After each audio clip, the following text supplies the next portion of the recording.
1.5 ಕೋಟಿ ರೂಪಾಯಿಗೆ ಗಂಡನನ್ನ ಸೇಲ್ ಮಾಡಿದ ಹೆಂಡತಿ ಶಿವನನ Ganga Yamuna cinema scene repeat ಆಗಿದೆ ಇಲ್ಲಿ 1.5 ಕೋಟಿ ರೂಪಾಯಿಗೆ ಗಂಡನ ಸೇಲ್ ಮಾಡಿದ ಹೆಂಡತಿ ಶಿವನನ Ganga Yamuna cinema scene repeat ಮಧ್ಯಪ್ರದೇಶದ ಭೋಪಾಲ್ನಲ್ಲಿ ಅಪರೂಪದ ಘಟನೆ 52 ವರ್ಷದ ಮಹಿಳೆ ಜೊತೆ 42ರ ವ್ಯಕ್ತಿಯ ಲವ್ ಅಫೇರ್ ಈ ಸಂಬಂಧ ಪ್ರಶ್ನಿಸಿ ಕೋರ್ಟ್ ಮೊರೆ ಹೋದ ಪತ್ನಿ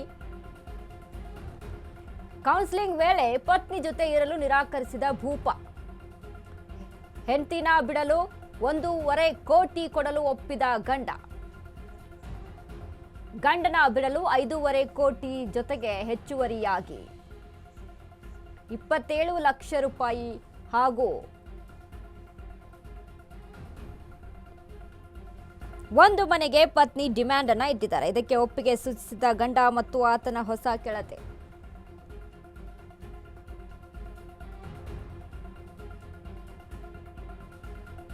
ಸೋಷಿಯಲ್ ಮೀಡಿಯಾದಲ್ಲಿ ಈ ಸುದ್ದಿ ಇದೀಗ ಟ್ರೆಂಡ್ ಆಗ್ತಾ ಇದೆ.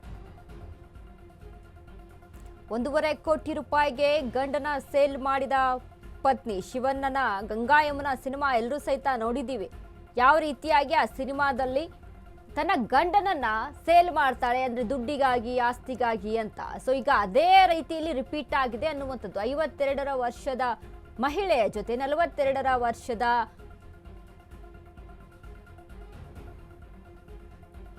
ಕೌನ್ಸಿಲಿಂಗ್ ವೇಳೆ ಪತ್ನಿ ಜೊತೆ ಮಾತನಾಡ್ತಾ ಇರೋಂಥ ಸಂದರ್ಭದಲ್ಲಿ ಕೌನ್ಸಿಲಿಂಗ್ ಅಲ್ಲಿ ಪತ್ನಿ ಜೊತೆ ನಾನು ಇರೋದಿಲ್ಲ ಅಂತ ನಿರಾಕರಿಸ್ತಾನೆ ಗಂಡ. ಹೀಗಾಗಿ ಗಂಡನನ್ನ ಬಿಡಲು 1.5 ಕೋಟಿ ರೂಪಾಯಿಗೆ ಜೊತೆಗೆ ಹೆಚ್ಚುವರಿ ಬೇಡಿಕೆಯನ್ನ ಇಟ್ಟಿರ್ತಾರೆ. 27 ಲಕ್ಷ ರೂಪಾಯಿ ಹಾಗೂ ಒಂದು ಮನೆಯ ಬೇಡಿಕೆಯನ್ನ ಇಟ್ಟಿರುವಂಥದ್ದು.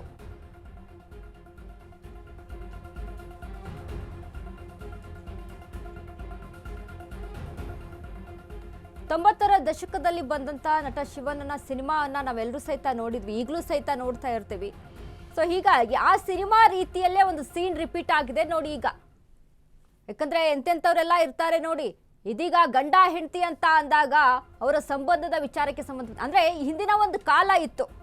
ಗಂಡ ಈಗ ಯಾವುದೇ ಬೇರೊಂದು ಸಂಬಂಧದ ಜೊತೆ ಇದ್ದಾರೆ ಅಥವಾ ಬೇರೊಂದು ಏನೋ ಈ ರೀತಿಯಾಗಿ ನಡ್ಕೊಳ್ತಾ ಇದ್ದಾರೆ ಅಂತ ಅಂದಾಗ ಹೆಂಡತಿ ಅವನ್ನ ಬೈದು ಹೊಡೆದು ದಂಡಿಸಿ ಅದನ್ನ ಮತ್ತೆ ತನ್ನತ್ತ ತೆಗೆದುಕೊಂಡು ಬರುವಂತ ಪ್ರಯತ್ನವನ್ನ ಮಾಡ್ತಾ ಇದ್ರು. ಆದ್ರೆ ಇಲ್ಲಿ ನೀನು ಎಲ್ಲಿ ಹೋಗ್ತೀಯಾ ಹೋಗು ಪರವಾಗಿಲ್ಲ, ಬಟ್ ಹಣ ಕೊಟ್ಟು ಹೋಗು ಅನ್ನುವಂತ ರೀತಿಯಲ್ಲಿ ಇಲ್ಲಿ ವರ್ತನೆ ಒಂದು ಕಾಣಿಸ್ತಾ ಇದೆ. ಯಾಕಂದ್ರೆ ಇದೀಗ 1.5 ಕೋಟಿ ರೂಪಾಯಿಗೆ ಗಂಡನನ್ನ ಸೇಲ್ ಮಾಡಿದ, ಅದ್ರ ಜೊತೆ ಹೆಚ್ಚುವರಿ ಬೇಡಿಕೆಗಳು ಸಹಿತ ಅಲ್ಲಿ ಇರುವಂತದ್ದು.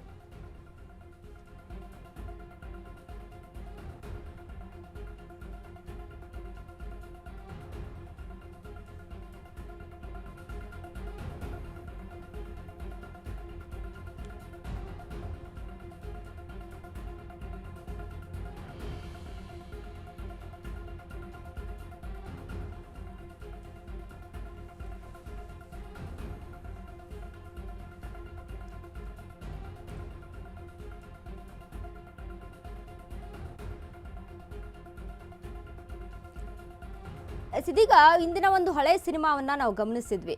ಶಿವನನ್ನ ಒಂದು ಮೂವಿ ಬಂದಿತ್ತು, ಅಂದ್ರೆ ಗಂಗಾ ಯಮುನಾ ಅನ್ನುವಂಥ ಸಿನಿಮಾ. ಆ ಸಿನಿಮಾದಲ್ಲಿ ಒಂದು ಸೀನ್ ಬರುತ್ತೆ ಈ ರೀತಿಯಾಗಿ. ಸೊ ಅದೇ ರೀತಿಯಾದಂಥ ಸೀನ್ ಇಲ್ಲಿ ರಿಪೀಟ್ ಆಗಿದೆ. ಅದೊಂದು ರಿಯಲ್ ಆಗಿ, ಬಟ್ ಅದು ರೀಲ್ ಆಗಿ ಇದು ರಿಯಲ್ ಆಗಿ ರಿಪೀಟ್ ಆಗಿರುವಂಥದ್ದು. ಗಮನಿಸ್ತಾ ಇದ್ವಿ ನಾವು. ಅಂದ್ರೆ ಒಂದು ಕಡೆ ಗಂಡನನ್ನ ಈ ರೀತಿಯಾಗಿ ಸೇಲ್ ಮಾಡೋದು ಹೆಂಡತಿ ಅಂತ ಅಂದಾಗ ಎಷ್ಟು ಕಾಮಿಡಿ ಆಗಿರುತ್ತೆ ಅಲ್ವಾ. ಯಾಕಂದ್ರೆ ಯಾರು ಕೂಡ ಊಹಿಸ್ಕೊಂಡಿರೋದಿಲ್ಲ ಈ ರೀತಿಯಾಗಿ ಕೂಡ ಆಗುತ್ತಪ್ಪ ಅಂತ.